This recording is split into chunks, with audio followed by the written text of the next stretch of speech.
21 मार्च को जो गौ रथ यात्रा का प्रस्थान आपके आश्रम से होने वाला है, हमारे जो जगदीश प्रसाद भट्ट जी हैं, इनके संरक्षण में इनके द्वारा जो बेड़ा उठाया गया है गौ रथ यात्रा का, इसके विषय में आप क्या कुछ कहना चाहेंगे? बोलो गौ माता की जय, गंगा मैया की जय। सनातन धर्म के प्रमुख 4 अंगों में से गीता, गंगा, गायत्री और गौरी, ये 4 अंगों में से गौ माता भी हमारा एक प्रमुख अंग है। और आज के समय में गौ, भारतीय गौवंश की जो दुर्दशा हम भारतीयों के द्वारा ही हुई है, उपेक्षा हुई है, उसके लिए जन जागृति के रूप में जगदीश भट्ट जी के द्वारा किया गया ये जो संकल्प है गौ रक्षा का, गौ संवर्धन का, गौ माता की उपयोगिता धार्मिक दृष्टि से भी, सामाजिक दृष्टि से भी, नैतिक दृष्टि से भी, और हमारे को प्रकृति के संरक्षण की दृष्टि से भी जो अनिवार्य है, क्योंकि गौ माता का सर्वांग जो है वो उपयोगी है।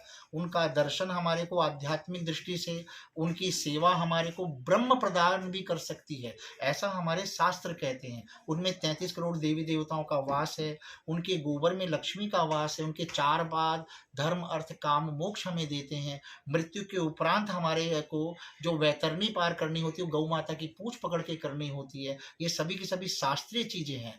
आज साइंस ने इतनी तरक्की करी कि उसने बताया कि जो जर्सी का दूध है वो कैंसर का कारक है, भैंस का दूध बुद्धि को स्थूल करता है। एकमात्र गौ देशी वंश जो भारतीय गौवंश है उसका दूध पीने से कोई बीमारी नहीं होती, और अगर बीमारियां हैं, लाइलाज बीमारियां भी हैं, तो उसके लिए वो अमृत तुल्य कार्य करती है। गौ माता के जो भारतीय देवगण वंश है उसके गलकंबल होता है, उसके पीछे सुदर्शन नाड़ी होती है, जिसको हम बोलते हैं, जो हम सभी मनुष्यों के यहाँ चक्र बना होता है, एकमात्र गौवंश के पास है, भारतीय गौवंश के पास में, जिससे जिसके गौमूत्र से गोरोचन पैदा होता है। भारतीय जीवन शैली में, सनातन जीवन शैली में एकमात्र गौ माता ऐसा प्राणी जगत का प्राणी है जिसके मूत्र को छिड़क करके हम पवित्र मानते हैं अपने आप को, जिसके गोबर की लिपाई से हम अपने जगह को पवित्र करते हैं। हमको सूतक लग जाता है, हमारे घरों में किसी की डेथ हो जाती है, हम किससे शुद्धि करते हैं? हम यज्ञ करने जाते हैं, हम किससे शुद्ध करते हैं? किसी का मल ऐसा हो सकता है, किसी का मूत्र ऐसा होता है जिससे हम शुद्धिकरण करते हो? गौ माता स्वर्ग से आई है, कामधेनु है, वो भगवान विष्णु के नारायण के यहाँ से आई है। भगवान विष्णु के यहाँ से आने की वजह से गंगा पवित्र है। जिस प्रकार से गंगा जल में कीड़े नहीं पड़ते हैं और सभी के मलमूत्र में कीड़े पड़ते हैं, दुर्गंध आती है, भारतीय गौवंश नस्ल का जो गौवंश है, न उसमें कभी मूत्र में कीड़ा पड़ता है और न कभी उसके अंदर के मल के अंदर में कीड़ा पड़ता है। इसीलिए उसको पवित्र माना गया कि अगर उसकी लिपाई कर देंगे तो पवित्र हो जाएगा। और सभी प्राणी, चाहे वो कोई भी हो, बच्चों के भी मलमूत्र से दुर्गंध आती है, उनमें भी कीड़े पड़ते हैं। तो गौ माता की महिमा तो जितनी भी कही जाए, जितनी भी कही जाए, और जब से साइंस ने ये प्रूव किया है कि गौ माता का जो देशी गौवंश है उसका घी हम खा सकते हैं, वो फैट फ्री है, जब से हम उसका कहते हैं कि दूध पी सकते हैं, दही पी सकते हैं, तो हमारे कई असाध्य रोग वो दूर करती है। हमारी दृष्टि अगर कमजोर हो रही है, अगर घी की 2 बूंद डाल लें, हमारे को नजला अगर हो रखा है, 2 बूंद घी का नाक में डाल लें, नाभि के अंदर अगर उसके भारतीय गौवंश का रस का अगर हम 2 बूंद डालते हैं तो उसका कितना कितना प्रभाव है, ये पूरी सनातन परंपरा को पता है। तो सभी सनातनियों से हमारा विनम्र निवेदन है, जगदीश प्रसाद जी के इस भागीरथी प्रयास में, जैसे बहुत समय पहले भागीरथी जी गंगोत्री से ऊपर गौमुख में गंगा जी लेके आए थे, आप सभी लोग इस जन जागृति में सहयोग करें। अपने जो हमारा जो पहचान है गंगा, गौ, गायत्री और गौरी, तो उसमें गौ माता के लिए जो उन्होंने बीड़ा उठाया है, क्योंकि वो आज बहुत उपेक्षित है। गौ माता हमें पुकार रही है, हम लोग प्लास्टिक जगह जगह फेंकते हैं, हम लोग जगह जगह कचरा फेंकते हैं। गौ हमारी चरने के नाम से उन चीज़ों को खाती है, उनको बहुत परेशानी होती है, उनकी पीड़ा होती है। हम कृष्णायन जैसी गौरक्षाशाला में देख रहे हैं ये चीज़ें। हमारे पास रोज इतनी गौएं आती है जिनके पेट से हम लोग 5-5 किलो प्लास्टिक निकालते हैं, 7-7 किलो प्लास्टिक। बहुत कष्ट होता है कि भारत में हम हिंदुओं की जहाँ अधिकता है, जहाँ उत्तराखंड में, अभी हमारे यहाँ विधर्मी इतने नहीं है, फिर भी हमारे राज्य में भी गौ इतनी उपेक्षित है। वो हमारे लिए पालन करने से हमारे को इस लोक में भी और परलोक, हमारे दोनों लोगों को सुधारने की सामर्थ्य अगर किसी में है तो वो गौ माता के अंदर में है।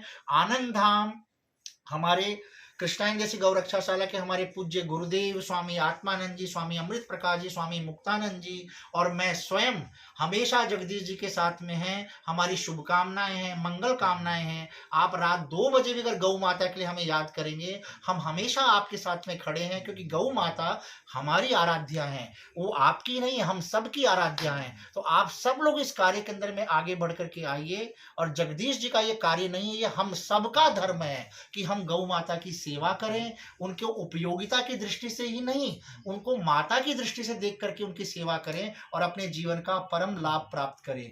इतना ही मैं कह के अपनी वाणी को विराम दूंगा। 21 तारीख को आनंद धाम पे आप सभी लोग पधारिए। यहाँ पर सुबह 10 बजे 21 तारीख को हम लोग इस गौ यात्रा का, गौ जन चेतना यात्रा का, गौ संरक्षण यात्रा का जो जगदीश भट्ट जी का संकल्प है, वो आज हम सभी साधु समाज का अंग बन गया है। वो हम सभी का संकल्प है। रवि जी के द्वारा, प्रपन्नाचार्य जी महन जी के द्वारा, जगदीश प्रपन्नाचार्य जी महन जी के द्वारा, स्वामी दयाराम दास जी के द्वारा, ये सभी लोग, हम सभी लोग, ईश्वरदास जी हमारे कृष्णाइन देसी गौरक्षाशाला के जो हमारे अध्यक्ष है, परमाध्यक्ष है, हमारे बड़े भाई है, हमारे मित्र हैं, इन सभी के, हरि चेतनानंद जी आएंगे, स्वामी जी, और भी कई कई महापुरुष आएंगे। आप सबकी, जनता की भी सहभागिता उतनी ही उपयोगी है, क्योंकि ये सिर्फ संतों का कर्तव्य नहीं है, क्योंकि आप सबको भी गौ माता का दूध पीना, जैसे हम अपनी माँ का दूध पीते हैं, उसी तरह गौ माता का दूध ही, भैंस का दूध डॉक्टर्स बंद कर देते हैं बच्चों को लिक्योरिया बीमारी के अंदर में। वो किसका दूध बोलते हैं, प्रिस्क्राइब करते हैं, देसी गौवंश का दूध लेना, जर्सी का भी नहीं पीना। वो पाचक है, जैसे माँ का दूध, गौ का दूध, दोनों क्या है, शिशु के लिए पाचन करने में सहयोगी है। तो आप सब लोग इस कार्यक्रम को बड़े से बड़ा स्तर पे ले जा करके जन जागृति के रूप में जगदीश भट्ट जी के लिए, संकल्प के लिए जो उन्होंने किया, और वो तो इतनी सेवा ऑलरेडी कर रहे हैं। हम रोज उनके व्हाट्सएप ग्रुप से जुड़े हुए हैं, रोज हम उनकी फोटोज देखते हैं, सब कुछ देखते हैं। और मोहन काला जी जो सीए है, वो भी हमारे भाई हैं, वो भी इस काम में बढ़ चढ़ करके इतनी उत्साह के साथ, उत्कर्ष और उमंग के साथ वो इस कार्य में लगे हैं। परमात्मा इन सभी के धन की रक्षा करेगा, इनके मन की रक्षा करेगा, जीवन की रक्षा करेगा। गौ माता की सेवा कभी भी निरर्थक नहीं जाती।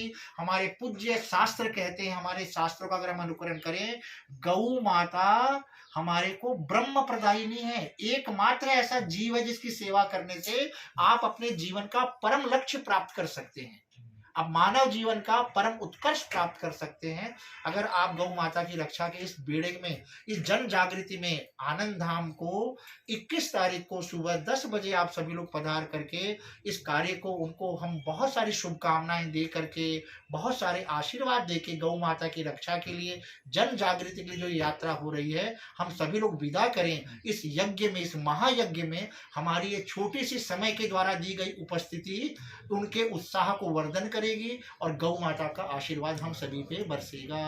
जय श्री कृष्ण, जय गौ माता, जय गोपाल।